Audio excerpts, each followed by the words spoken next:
سب دیکھنے اور سننے والوں کی خدمت میں محبت بھرا سلام۔ پاکستان کے جو موجودہ حالات ہے یہ عرصہ دراز سے اسی طرح چل رہے ہیں۔ آئے دن کسی نہ کسی احمدی کو وہاں پہ قتل کیا جاتا ہے، اور یہ جو کل کا واقعہ ہے جو سرگودا میں پیش آیا، ایک ڈاکٹر کا قتل کیا گیا، نہایت ہی افسوسناک تھا۔ اس پر ہم نے کل بریکنگ نیوز بھی دی تھی، اور اس پر میں نے سوچا کیوں نہ ایک پروگرام کیا جائے اور لوگوں کو بتایا جائے۔ ویسے تو اس قوم کی حالت خراب ہو چکی ہے اتنی کہ ان میں عقل، شعور یا ایسی کوئی چیز ابھی نظر نہیں آ رہی دور دور تک۔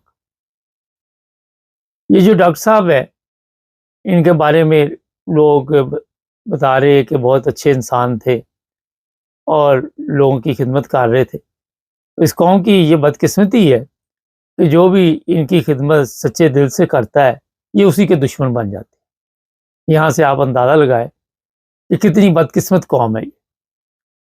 کبھی مذہب کی نفرت ان کے سامنے آ جاتی ہے، کبھی حسد سامنے آ جاتا ہے، کبھی کسی کی ترقی نہیں دیکھی جاتی، کبھی یہ نہیں دیکھا جاتا کہ یہ لوگوں کی خدمت کیوں کر رہا ہے۔ ان کے نزدیک جو کوئی لوگوں کے لیے تکلیف کا باعث بنے، اس کے آگے پیچھے یہ رہتے ہیں، اس کے نعرے بھی لگاتے ہیں، اس کے لیے یہ اپنا وقت ہی برباد کر دیتے ہیں۔ آپ دیکھ لیں، بڑے سے بڑے سیاستدان جو اپنے آپ کو سمجھتے ہیں کہ ہم بڑے کنگ ہیں، طریقہ واردات ان کا یہی ہے کہ اس قوم کو انہوں نے پیچھے لگایا ہوا ہے۔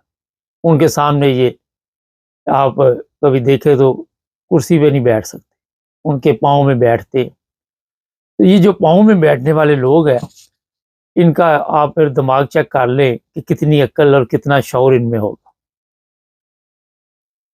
وہاں پہ پاکستان میں جو حالات بنے ہوئے ہیں، وہ میرا خیال ہے کہ اتنے خوفناک ہے کہ کل ہی میں آفس میں بیٹھا ہوا تھا، اسی ٹاپک پہ بات ہو رہی تھی، اور وہ صاحب کہنے لگے کہ میں نے ذاتی طور پر جانتا ہوں ڈاکٹر صاحب کو، اور یہ بہت ہی اچھے انسان تھے۔ اسی پہ جب یہ بات ہوئی کہ پاکستان میں کیوں ایسا ہوتا ہے، تو انہوں نے یہی بتایا کہ یہ قوم جو ہے حد سے گزر چکی ہے، اور ان میں اتنی سمجھ بوجھ نہیں رہی۔ لوگوں نے جو ان کو گائیڈ کیا ہے، علماء نے میرا مطلب، وہ ایسے خوفناک طریقے کے ساتھ ان کی ذہنی پرورش کر رہے ہیں جس کا آپ رزلٹ آئے دن دیکھتے ہیں۔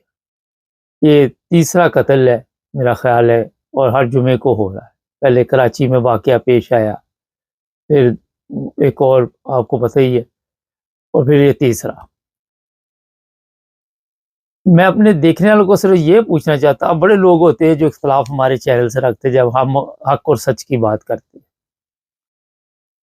لیکن ایک سوال ہے یہاں پہ کہ کس مذہب نے آپ کو اجازت دی کہ کسی کو قتل کرے؟ جو اسلام ہے اس نے تو کہا کہ ایک انسان کا قتل پوری انسانیت کا قتل، وہاں نہ تو کسی مذہب کا ذکر آیا نہ کسی فرقے کا ذکر آیا۔ لیکن ہمارے کیونکہ علماء نے اپنی دکانداری چمکانے کے لیے، اپنی جو بلے بلے کروانے کے لیے لوگوں کو ایسے گمراہ کیا کہ ان کے نزدیک قتل بھی کوئی ایسی بڑی بات نہیں ہے، جس کو دل چاہتے ہیں وہ قتل کر دیتے۔ یہ جو کراچی میں بھی قتل ہوا تھا وہ بھی بڑا خوفناک تھا۔ ان کی بھی ویڈیو ڈاکٹر صاحب کی آپ سوشل میڈیا پہ دیکھ رہے ہیں، اور بڑی تکلیف دہ ویڈیو ہے۔ یہ میں بتا دیتا ہوں کہ اس کے پیچھے کوئی ایک بندہ نہیں ہوتا جب کوئی قتل کرتا ہے، تو باقاعدہ طور پر پلاننگ کی جاتی ہے، اور یہ دہشت گردی کی جو وہاں پہ آپ دیکھتے ہیں کہ واردات ڈالی جاتی ہے، پلاننگ کے ذریعے ہوتی ہے۔ اس کی انکوائری ہوگی۔ ابھی جو میرے پاس اطلاع ہے کہ مریم نے کہا ہے، جو چیف منسٹر ہے، کہ اس کیس کا پتہ کرو یہ کیوں ہوا ہے، اور اسی طرح آئی جی پنجاب نے بھی کہا ہے۔ آپ ان لوگوں کے لیے نیکی کریں اور آپ کے لیے یہ جناب پھر تکلیف کا باعث بنیں گے۔ اس قوم کے لیے جن لوگوں نے بھی نیکی کی، ان کے حالات آپ دیکھ لیں، ان کو کن الفاظ میں یہ یاد کرتے ہیں، جو ان کو جوتے مارتے ہیں ان کو یہ کن الفاظ میں یاد کرتے ہیں۔ تو جو قوم جوتوں کے لائق ہو اسے سر پہ نہیں بٹھایا جاتا۔ تو بالکل ٹھیک کہتا، آپ میں کہ تمنا بھی جذبہ ہو۔ تو یہی ہم کل بات کر رہے تھے کہ پاکستان اتنا غیر محفوظ ملک ہے کہ وہاں پہ نہ کوئی ڈاکٹر محفوظ ہے، نہ کوئی عام شہری بھی محفوظ نہیں، جو مذہبی نفرت کی وجہ سے حالات بنے ہوئے ہیں۔ یہ جو لوگ بھی یہاں پہ یورپ میں، امریکہ، کینیڈا چلے جاتے ہیں، کم از کم ان کی زندگی تو محفوظ ہے نا، جان ہے تو جہان ہے۔ دوسری بات یہ ہے کہ جو بھی اس طرح کے ڈاکٹر ہوں اور جو بھی آپ دیکھتے ہیں ایسے اسپیشلسٹ ہوں، انہیں چاہیے کہ کوئی اپنے سیکیورٹی کے بھی بندوبست کرے، جو بھی انہیں ملنے آئے کم از کم ان کی تلاشی لی جائے، اور ایسا مستقل بندوبست ہونا چاہیے، زیادہ سیکیورٹی ہونی چاہیے وہاں پہ۔ اب آپ کہیں گے جناب ڈاکٹر کے پاس جانے کے لیے بھی سیکیورٹی ہے، پر ڈاکٹر کی اگر جان محفوظ ہے تو وہ آپ کا علاج کرے گا نا، یہ بھی تو ایک سوال ہے۔ اگر اس کی جان ہی نہیں محفوظ تو پھر وہ کیا کرے گا؟ یہ کرسچن ہے، وہ بھی میں دیکھ رہا تھا کل بھی، ایک دو کیس ایسے آئے، قتل کر کے کسی کو نہر میں پھینک دیا، کسی کو کسی کو کچھ، اور سب مذہبی نفرت ہے، یہ سب مذہبی نفرت کا نتیجہ ہے۔ اور کوئی جگہ بھی آپ دیکھیں گے پاکستان کی، وہاں پہ اس طرح کے حالات ہے جو میں بتا رہا ہوں وہ خوفناک ہوتے جا رہے ہیں دن بدن۔ لوگوں کے نئی نسل ہے اس کے دلوں میں ڈالا جا رہا ہے کہ یہ سب سے بڑا ثواب ہے، تقریریں کی جاتی ہیں نفرت امیز۔ ابھی مریم کو یہ تو نظر آ گیا، لیکن جب فتوے جاری کیے جاتے اس وقت مریم کو کیوں نہیں نظر آیا؟ اس وقت ان لوگوں کو کیوں نہیں پکڑتے یہ لوگ؟ اب تو آئی جی کو نظر آ گیا، اب تو سب کو ان کو نظر آ جائے گا۔ لیکن ایک قیمتی جان دنیا سے چلی گئی، اور انہی کے فائدے کے لیے وہ جان تھی، مگر جس طرح میں نے آپ کو کہا کہ ان لوگوں کا آپ فائدہ نہیں کر سکتے۔ تو یہ چیزیں جو ہم کافی دیر سے اس طرح توجہ دلا رہے ہیں، کوئی اس پر غور نہیں کرتا، کوئی اس پر فکر نہیں کرتا۔ ایسی اپنی جھوٹی سیاسی جنگ میں اس وقت یہ اس دلدل میں پھنسے ہوئے ہیں کہ اس سے باہر نہیں نکل سکتے۔ روزانہ آئے دن یہ لوگ جھوٹی کہانیاں سناتے ہیں، ان کا مذاق بنتا ہے سوشل میڈیا پہ، مگر جب شرم اتر جاتی ہے تو پھر کوئی فرق نہیں پڑتا کہ کوئی کیا کہتا ہے، ایک سے ایک بڑا جھوٹ بولیں گے۔ جس قوم میں جھوٹ کی اتنی عادت پڑ چکی ہے کہ وہ اپنے جو نئی نسل ہے اسے بھی جھوٹ سکھانے پہ مجبور ہوں، اپنے اسکولوں کالجوں میں ہر جگہ پہ جھوٹ، تو وہاں ایک سچا اور اچھا انسان کیسے زندگی گزار سکتا ہے؟ سادہ سا سوال ہے۔ جب آپ کی پرورش ایسے ماحول میں ہوئی ہو کہ آپ کے اسکول کے زمانے سے ایسی مذہبی نفرت کی تعلیم دی جائے، جہاں ختم نبوت کے نام پہ، کبھی عاشق رسول کے نام پہ چورن بیچا جائے، اور لوگوں کے لیے وہاں جو اچھے شہری ہیں، جو اس طرح کے ڈاکٹر ہیں، ان کے لیے زندہ رہنا کتنا مشکل ہو جاتا ہے۔ کیا اس قوم کو پتہ ہے کہ ڈاکٹر کیسے بنتا ہے؟ جائیں جا کے عام بندے سے پوچھ لے، ان کو عام کیا خاص سے بھی پوچھ لے تو ان کو نہیں پتا ہوگا۔ میں آپ کو چیلنج دیتا ہوں، اپنے سیاستدانوں سے بھی پوچھنے جا، کیونکہ ان کی سوچ ہی نہیں وہاں تک۔ یہ وہ لوگ ہیں پاکستانی، آپ نے دیکھا کوئی بھی بندہ وہاں پہ اچھا آ جائے اس کے لیے یہ مصیبت بن جاتی۔ یہاں تک احمدیوں کی بات ہے، آپ دیکھتے ہیں کہ مختلف ممالک میں جو افریقہ کی ہے وہاں بھی خدمت کر رہے ہیں، وہاں پہ بھی اسکول، یہ ہاسپٹل، پانی کا بندوبست لگے ہوئے رات دن۔ اور میں نے کئی دفعہ دیکھا کہ یہ بھی پاکستان میں علماء کو تکلیف ہے، ان کو یہ بھی پرابلم ہے، ان کو یہ بھی مسئلہ ہے کہ یہ دوسرے ممالک میں خدمت کیوں کرتے۔ میں نے آپ کو بتایا کہ یہ لوگوں کو تکلیف میں دیکھ کے بڑے خوش ہوتے ہیں، اور یہ صرف تکلیف کے لیے آئے ہوئے ہیں دنیا، کسی کی آسانی کے لیے، کسی کے سکون کے لیے، کسی کے سکھ چین کے لیے یہ لوگ دنیا میں نہیں آئے۔ جتنی عزت ڈاکٹر صاحب کی اس وقت آپ دیکھیں سوشل میڈیا پہ لوگ ان کے حق میں آواز اٹھا رہے، اور ان کو ظاہر ہے جو جانتے ہیں، میرے ساتھ جن صاحب نے آج پروگرام کرنا تھا وہ بھی ذاتی طور پر جانتے تھے، مگر کسی مصروفیت کی وجہ سے آج نہیں وہ ملے۔ کوشش کریں گے ان کے ساتھ بھی کوئی پروگرام رکھیں۔ لیکن جب میں نے ان کے بارے میں پتہ کیا تو ایک بڑی اچھی فیملی سے تعلق رکھتے تھے، اور لوگوں کی خدمت کرنے والے تھے، انسانیت سے محبت کرنے والے تھے۔ کئی جگہ پہ ایسی سامنے چیزیں آئی ہیں کہ مفت علاج بھی کر دیتے تھے اگر پیسے نہیں تھے۔ ہمارے وہاں پہ جو ڈاکٹر دوسرے ہوتے ہیں، میں تھوڑا سا آپ کو بتا دوں، وہ تو کسی کی مجبوری کا فائدہ اٹھاتے ہیں۔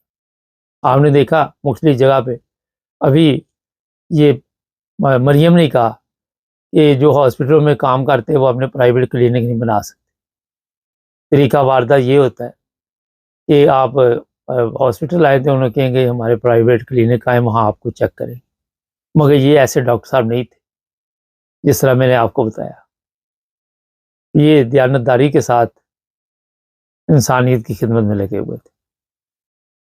اور یہ جو ڈاکٹر اپنا یہ سمجھتے کہ یہ بزنس کے طور پہ ہم خدمت کر رہے ہیں، وہ کوئی خدمت نہیں انسانیت. آپ کو وہاں پہ پاکستان میں مختلف ہاسپٹل میں چلے جائے، کہیں بھی چلے جائے، اچھے لوگ بھی ہیں، میں یہ نہیں کہتا، مگر کم ملیں گے.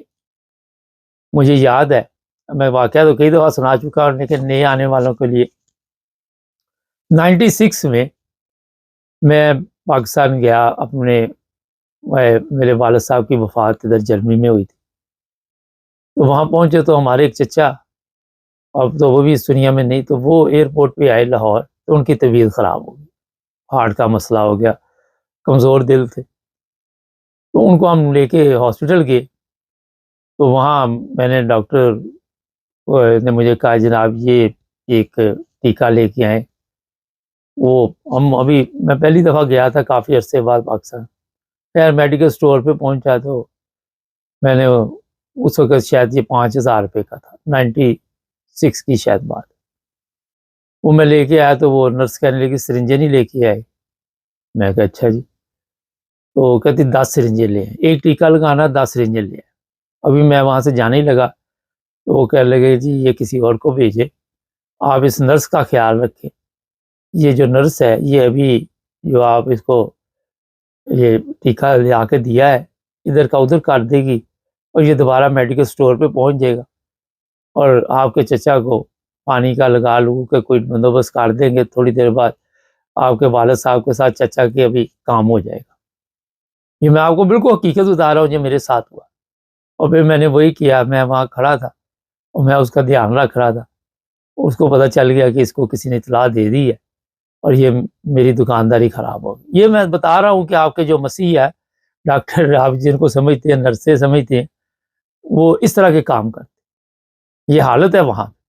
لیکن جو ابھی میں نے ڈاکٹر صاحب شیخ صاحب کی بات کی، ایک مخلص انسان اور بے لوث خدمت کرنے والے ایسے انسان بھی ہیں، مگر بہت کم ملیں گے. آپ کو ڈھونڈنا پڑے گا ایسے کا ڈاکٹر. بتا رہے کہ معدے کے اسپیشلسٹ تھے، اور یہ خبر اس وقت پوری میڈیا میں چل رہی ہے پاکستان میں. تو جناب قاتل پکڑے بھی جائیں، یہ کون سا آخری قتل ہوگا؟ آپ نے دیکھ لیا کہ مذہبی نفرت میں کمی نہیں آ رہی. جب تک پاکستان میں ایسے قوانین موجود ہیں اور جب تک ایسے لوگوں کے اوپر سختی نہیں ہوگی جو فتوے جاری کرتے ہیں، جو آئے دن قتل کی دھمکیاں دیتے ہیں، اس وقت تک پاکستان میں کوئی بھی محفوظ نہیں، چاہے وہ احمدی ہے، چاہے وہ کرسچن ہے، چاہے وہ کسی اور مذہب سے تعلق رکھتا ہے. اور یہ جو کچھ بھی کیا جا رہا ہے اسلام کے نام پہ کیا جا رہا ہے. یہ ہے دکھ سب سے بڑا. اور اسلام کے نام پہ لوگوں کو گمراہ کر کے اس طرح کی واردات ڈالی جاتی. بہرحال میں آخر پہ یہی کہوں گا، آپ احمدی ہیں، آپ کرسچن ہیں، آپ ہندو ہیں، آپ کسی مذہب سے تعلق رکھتے ہیں، لیکن اپنی سیکیورٹی کا بندوبست باہر ہونا چاہیے. تلاشی لی جائے مریضوں کی. عورت بھی ایک کھڑی ہونی چاہیے، ایک مرد ہونا چاہیے. عورتوں کی عورتیں تلاشی لیں، مردوں کی مرد لیں. اور کبھی بھی ڈاکٹر صاحب جہاں بھی کوئی اس طرح کے ڈاکٹر ہیں بڑے بڑے یا نارمل بھی جو ہیں جن کو یہ خطرہ ہے، وہاں پہ اس طرح کا بندوبست ہونا چاہیے. عام شہری تو یہ نہیں کر سکتا، لیکن جو قیمتی ہمارے یہ سرمایہ اس کی تو حفاظت کرنی پڑے گی. لوگ اسی لیے پاکستان چھوڑ کے آ جاتے ہیں. ان کو پتہ ہے ہم انگلینڈ میں محفوظ ہیں، امریکہ میں محفوظ ہیں، جرمنی میں محفوظ ہیں، آسٹریلیا میں محفوظ ہیں. یہ اسلامی ملک نہیں ہے مگر آپ اپنے آپ کو محفوظ سمجھتے. صرف اسلامی جمہوریہ پاکستان میں آپ غیر محفوظ. چینل کو سبسکرائب کرے. بڑا دکھ ہوا ہمیں بھی، ان کی فیملی کو اللہ تعالیٰ صبر و جمیل عطا فرمائے. اور ہم تو دعا ہی کر سکتے ہیں. جو بھی لوگ ہیں وہاں پہ اپنا خیال رکھے، کسی پہ اعتماد نہ کرے، کسی پہ بھروسہ نہ کرے. جڑے رہیں ہمارے ساتھ تاکہ اور بھی پروگرام دیکھ